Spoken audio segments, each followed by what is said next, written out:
ते काय आहे, नॉन ऑन बॅग ही कशी लावली पाहिजे, नॉन ऑन बॅग ही फळाला कोणत्या अवस्थेमध्ये लावली पाहिजे, त्याचे जेणेकरून आपले जास्तीत जास्त फायदे होतील।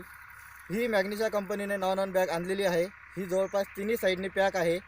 दुसरी गोष्ट याच्यामध्ये हे जे आहे 17 GSM आहे, त्याच्यामुळे हवा आणि पाणी दोन्हीही या फळामधनं आरपार जाते। जेवढं फळाला आपले फवारणी आपल्याला आवश्यक आहे तेवढं।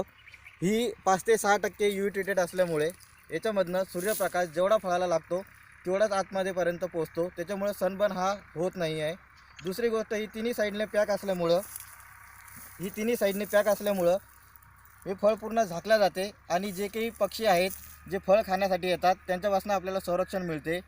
आणि जे अळीचे पतंग आहेत तेही याच्यामध्ये अंडे घालू शकत नाही, त्याच्यामुळे फळांचं अळीपासूनही चांगलं संरक्षण होतं। ही बॅग फळामध्ये वापरण्याची पद्धत कशी आहे, लावण्याची पद्धत कशी आहे ही आपण जाणून घेऊया। साधारणतः या टाईपचं फळ झाल्यानंतर किंवा सेटिंग झाल्यानंतर आपण नॉन ऑन बॅग याचा वापर केला पाहिजे। याला सरळ याच्यामध्ये टाका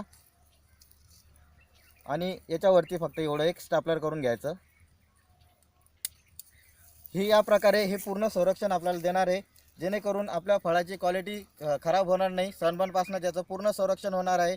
आपल्या फळाला कलर आणि क्वालिटी एकदम जोमदार येऊन आपल्याला भाव तरी शक्यतो चांगले मिळावे अशी आपल्याला आशा असते। तर साहजिकच आहे सनबर्नपासून तुमचं पूर्ण संरक्षण पिकाचं फळाचं पक्षापासून आणि अळीपासून या तिन्ही गोष्टीपासून आपलं चांगलं संरक्षण होतं नॉन बॅगमुळे।